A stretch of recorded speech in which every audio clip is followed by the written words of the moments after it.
awesome Thursday. Hope that you're having today. On this side, extremely happy to have the opportunity to begin with yet another of these Conquistador podcasts. Excited for the value we're going to bring today. Excited to have my mentor, my partner in business, and the legendary Hall of Fame entrepreneur, Mr. Hubert Humphrey. Hubert, how are you? Got to bring you in. Got to check the sound. Can you hear me okay? I'm doing great, buddy. Doing great. Glad to be here with everybody. Very good. I want to begin today by just telling a little story. One of the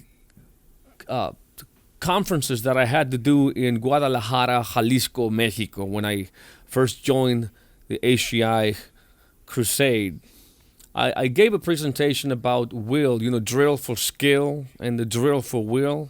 I really enjoyed it. It gave me a good education on the importance and how it really requires the will to do some things. You can have the skill. There's a lot of people with a lot of skill, but it lacks the will. And I think that goes in with what we're going to talk about today, which is being forged with will and strength of belief. Right? Right, absolutely. And of course, yeah. What does the word forged mean? I think that tells you how you're going to get that. Where you said drill for skill, drill for will. The drilling where you're going and practicing is the way we were forged. Something like if you were forging a sword, if you had a great sword, and you'd have to take that iron ore and you'd have to forge it in a fiery furnace to get it hot, and you beat it and forge it into where it's a nice weapon or whatever it is. You have to forge it, but it has to have a lot. It has to have a lot of effort put into it, a lot of heat, a lot of pounding. You don't just say, "Give me a sword." I mean, it's a lot of work into creating something like that. Well, a person that's going to be a successful entrepreneur can't do it all in one day, can't do it all in the first month, but you go through a process of forging your will, practicing and having that drill for will. And you're right, that the thing that holds most people back, even people that get their vision stretched, even people that have the right system, even people that are involved in our business, if they don't keep that willpower strong, that will, that deep resolve, that strength of character that we've talked about, right? You can be in the right place with the right product, the right system, the right leadership, the right everything, and if you don't have the will, you won't max it out, because it's all of this other stuff gives you a better shot at having will. I mean, if you got all these tools around you, you got less things to knock the confidence out of you. To me, a lot of things that happens to people that start out with will, but they really want to be successful in a business. I want to do this. I think I got the right idea. I think I got the right product. And they get at it, and all of a sudden, they're kind of in business by themselves, and life starts beating them up. Things go wrong, and discouragement starts to happen. The air starts to leak out of their balloon, and it's hard to. It'd be like you being in a hot air balloon. If all of a sudden a hole popped in it, you can't get out there and patch that thing. You can't get on top of that air balloon, that hot air balloon, and patch it when it's going to the ground. It's too late. You gotta. But it's that will. To me, willpower. That's why it's hard to stay on a diet. It's hard to go exercise. It's hard to re-educate yourself, change habits, change your personality. All the things that you need to do sometimes in life to have a happy relationship, a happy family, happy health, or whatever it is. Yeah. It's that willpower. And, it's just not doing it when you want to. Will is not about, when I want to do these things. Well, success, whatever endeavor you're in, whether it's a happy marriage, a happy family, happy health, happy church life, whatever it is, the success of that venture, success is the boss, and it has a set of principles that have to be met, conditions that have to be met to give you the rewards you want. And if you think about success being your boss in any endeavor, just realize you can't take shortcuts. You've got to have that will to do it all, to do it. If you did it wrong, I got to have the will to go back and correct it and do it again. and do it again. If I did it right, hey, the nice thing about it in success says this: whether you've done something right or done something wrong, you still got to go do it again. Either way, it makes no difference. Success demands that you do it. If you did it wrong, you got to keep doing it right, keep doing it, get it right. If you did it right, well, hey, now you got to have a whole lot more doing it right and compound them. So will is everything. It determines our fate in life. Is our willpower that we can muster up and. Well, that's why the other saying goes, right? Everybody's heard about when there's will, there's a way. I mean, that's right. You'll find it.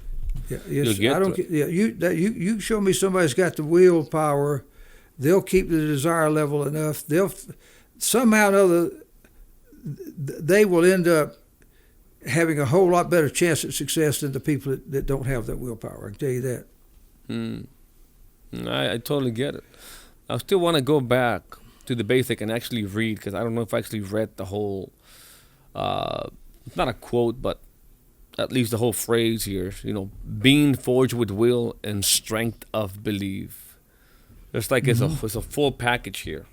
Yeah. If you were to define this or explain these lines in other words, for someone like me to understand it better, what? The context of this particular quote was there you go. Yes. Was in this code of the modern day Alexander. And of course, if you're a modern day Alexander, you're kind of copying the original Alexander the Great, and you've got the Alexander complex, which I'm hoping we're kind of infecting our audience with a little bit of that Alexander complex, because if you got it, I can guarantee your chances of success just went up if you've got the Alexander complex, because now all of a sudden you live in the grip of a vision. You can't let go. You got this divine restlessness, the Greeks call it, and so you're forged with that will, and then that strength of belief. In other words, strength is a key word here. What is the level of your belief? Do you kind of sort of believe it a little bit, or do you believe it a lot, or do you believe it so much now that you actually it's the same as if you're so convinced inside of your heart and mind that it's already happened and you know it. I mean, it's almost like I know this is a glass because I can touch it, I can see it. I don't have to believe that that's a glass. I know that's a glass. And if you can get your belief to that level where you know it before you get there, you'll get there and you'll get it. And I know that for a fact. In fact, the great psychologist William James a century ago, he said that the subconscious mind is so powerful that but as powerful as it is, it says it's gullible. Now, listen to this: the subconscious mind is powerful, but it's also kind of gullible, in that if they can get their willpower, their desire level up high enough, and they can dare to imagine and dream and see and envision something that they want, and they can do it vividly and emotionalize it enough to where they get to a point to that high level. The subconscious mind gets to there's a point where it cannot distinguish between something vividly imagined and the physical act of having it or doing it. And so if you get to that level, all of a sudden now it makes you start to act like you've already got it. I already act like I'm already successful. I already got the money. I've already accomplished things, and it changes who you are. And that's the real. That's kind of deep, but it's simple when you step back from it. Every human being that's born has got a subconscious mind and has the ability to do what I just said. It's just very few of them do. And I know one thing: if I had not mastered that to some degree, we wouldn't be here talking today, because I'd have been trapped by who I was at any given time. But I so vividly, and I wanted it so bad, and I had all this strengths of character. I'm not saying I got all this great character, but I mean, my desire level was high, and I could take a licking and keep on ticking. I could take a knocking and keep on rocking. I don't care what they did. I don't know if you ever saw these old Monty Python movies There was one about I forget the name of it.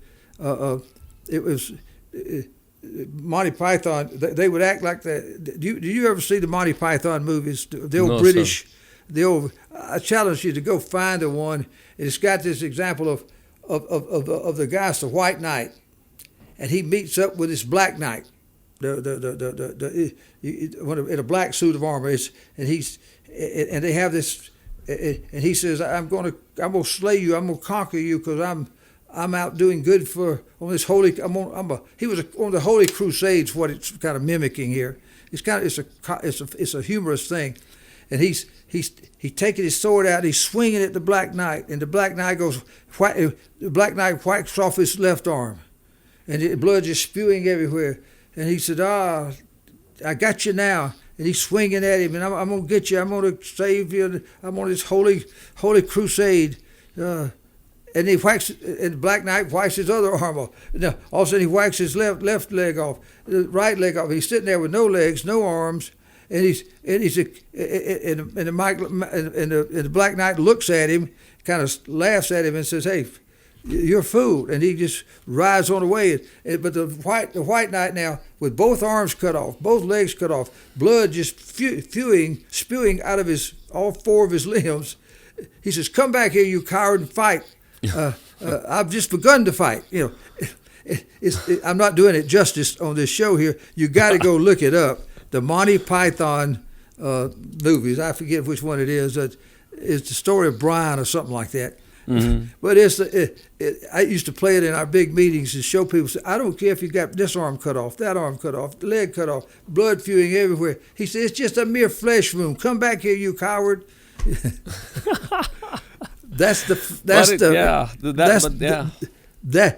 I haven't had all my arms and legs cut off, but boy, I've had.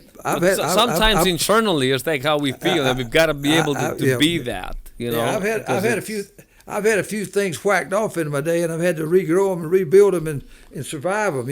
Yeah. This whole thing is about life. Is just one long combat, really. And you surge, you surge, and hopefully you can explode to success, and then you plateau. And when you plateau, you don't quit. You just go get some salve and bandages and put on all the wounds and get back in the game and go for another 90 days and go for another 90 days. But it's always just put a little dirt on it or something, rub it, do something to get back into the game. It's like the Rocky movie. I'm sure you've seen the old Rocky movies where, yeah, of course, yeah. That I did. Don't stop the fight.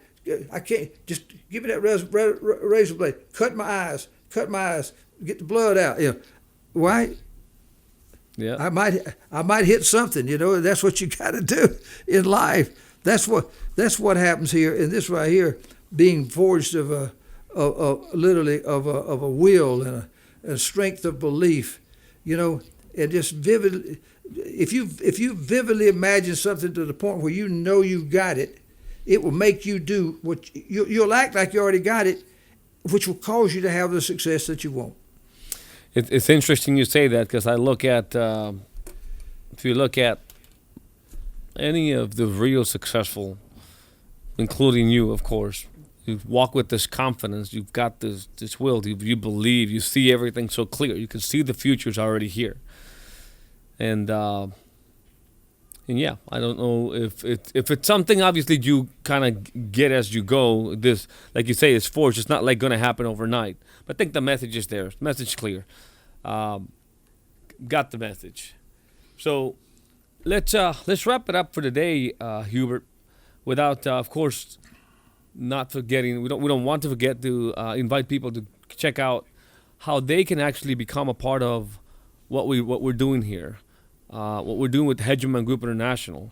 If you're looking to go from where you are now to where you envision, to where you want to go, you need a vehicle to do that. You need a vehicle to get there. And the best vehicle is going to be the Hegemon Group International opportunity for many reasons. I've mentioned before, we're in the largest industry in the world, the only one that's measured in over $100 trillion. That's bigger than real estate, retail combined. So it's the largest industry in the world, best leadership in the world, best track record, the only one. Hubert's the only person in history who can say he's revolutionized the financial industry to those 3 decades in a row. And it's there. It's in the history books. And so if you want to do something big, you got to be part of something big, be part of a great team, and you need a great vehicle to do that. So go check out the HCI Opportunity by going to hciopportunity.com. That is hciopportunity.com, and you can thank us later. With that being said, Hubert, as always, thank you so much for the value you bring to the show, always, and have a great day. And for everybody listening, don't forget to subscribe and share. We'll see you tomorrow. Bye-bye. All right, see you. Warning, this podcast may change the way you think about business, entrepreneurship, and money forever. The Conquistador Podcast was created for dreamers, entrepreneurs, and leaders who want to conquer their future. To be an epic entrepreneur, you must adopt the right mental paradigms as well as master the art of selling, marketing, and finance.